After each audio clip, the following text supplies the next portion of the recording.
Society loves to call INFJs fragile. Too emotional, too idealistic, too naive. But here's the dirty little secret. INFJs aren't just unbreakable. They're anti-fragile. The harder you hit them, the sharper they become. Think you can crack their core? Let's dissect why INFJs are the psychological equivalent of a diamond blade. Soft enough to heal, hard enough to cut through lies. And trust me, by the end, you'll rethink ever underestimating them. Firstly, they weaponize empathy. Let's get controversial. INFJs are not victims of their empathy. They're warlords of it. While others see empathy as a weakness, INFJs turn it into a psychological scalpel. They don't just read your emotions, they reverse engineer your motives. That coworker who tried to gaslight them, the INFJ already predicted their lies 3 moves ago. That toxic partner who weaponized guilt, the INFJ mirrored their tactics until the abuser saw their own reflection and flinched. This isn't karma, it's emotional jujitsu. And INFJs, they're black belts in it. Their kindness isn't submissive, it's a Trojan horse. Open the gates, and you'll find a siege engine inside. Secondly, the quiet revenge of idealism. Cynics mock INFJs for their delusional hope. But here's what they miss. INFJ idealism is a middle finger wrapped in a hug. You tell them love is dead, they'll love harder. You call them foolish for trusting, they'll trust smarter. Their hope isn't blind, it's a calculated rebellion. See, INFJs know the world is broken. They just refuse to let that break them. While others rot in resentment, INFJs alchemize anger into action. That friend who betrayed them. They'll start a support group for the betrayed, the system that crushed their dreams. They'll build a new one in their mind, brick by brick, until it's real. Their optimism isn't naivety, it's armor. And every time you try to shatter it, they weld it thicker. Thirdly, the door slam isn't a tantrum, it's a war tactic. People call INFJs cold for cutting others off. Let's dismantle that lie. The INFJ door slam isn't emotional, it's a tactical nuke. When you betray them, they don't rage, they calculate. They'll dissect every lie, every broken promise and ask, is this person worth another second of my energy? If the answer's no, you're erased. Not just blocked, unwritten. INFJs don't hate you, they downgrade you to irrelevant. And that's what kills narcissists. Not anger, but indifference. While you're screaming for a reaction, the INFJ is already miles ahead, rebuilding their peace. Their silence isn't surrender, it's sovereignty. Fourthly, they feed on pain. Here's the brutal truth. INFJs don't just survive trauma, they invite it. Not because they're masochists, because they're alchemists. That breakup that should have destroyed them, they'll turn it into poetry. The betrayal that left them homeless. They'll write a guide on rebuilding from nothing. INFJs have a nuclear reactor in their soul, their fuel is suffering, hurt them, and you're just dumping uranium into their core. They'll smile, say thank you for the lesson, and use your toxicity to power their next revolution. You can't break someone who turns poison into penicillin. Fifthly, the secret rebellion.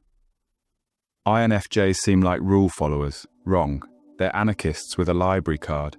They'll nod politely to your stupid policies while drafting a manifesto in their head. Their rebellion isn't loud, it's subversive. They'll dismantle your toxic religion not with protest, but by teaching critical thinking. They'll crush patriarchal norms not by screaming, but by raising sons who respect women. INFJs don't fight systems head-on. They plant ideas like landmines, quiet, hidden, and detonating long after they've left. Their compliance is a decoy. Their real mission? Total, systemic. Rewrite. Sixthly, master manipulators of time. INFJs don't believe in losing. They believe in timelines. That high school bully who mocked them, the INFJ is thriving at 40 while the bully's stuck in a midlife crisis. That ex who called them a failure, the INFJ's memoir about the breakup is a bestseller. INFJs play the long game. They'll outgrow your drama, outlearn your pettiness, and outlive your relevance. You think you won't because they walked away? They've already scripted the epilogue where you're a footnote. Their patience isn't passive, it's a time bomb. Tick, tock. Seventhly, their mind is a fortress. You can't break what you can't access. INFJs are psychological fortresses. They'll share stories, not scars. They'll tell you what they think, never why. Even their closest allies get a guest pass, not a master key. That's why manipulators fail. You can't gaslight someone who's already audited their own mind. The INFJ's thoughts are a maze with no exit. Try to break in, and you'll just get lost. Their vulnerability is a choice. Their secrets, non-negotiable. Eighthly, the dark side they hide. You think you know INFJs? You've only met their daytime version. Push them past their limit and you'll awaken their shadow, a ruthless strategist forged in silence. This isn't anger. This is precision. They'll dissect your weaknesses with surgeon-like calm, expose your lies with forensic detail, and leave you unraveled, all without raising their voice. The NFJ shadow doesn't seek revenge, it seeks balance. That colleague who stole their idea, suddenly their plagiarism mysteriously goes viral. That friend who gaslit them, their toxic messages accidentally leak. INFJs don't fight dirty, they fight smart, and by the time you realize you've lost, they've already moved on, leaving you as a cautionary tale in their rear view. Ninthly, they're addicted to evolution. INFJs don't just learn from pain, they biohack it. Break their trust, they'll master boundaries. Crush their dreams, they'll build better ones. Every wound is a classroom, every betrayal, a PhD in human nature. While others cling to grudges, INFJs reverse engineer their trauma into armor. That ex who called them too emotional, they'll write a manifesto on emotional intelligence that changes lives. The boss who labeled them naive, they'll launch a company where empathy is the bottom line. INFJs don't resent their scars, they turn them into blueprints. You think you're breaking them, you're just their unpaid life coach. Tenthly, the unspoken truth, they don't need you. Here's the ultimate truth, INFJs are sovereign. They love deeply, but their worth isn't tied to you. Abandon them.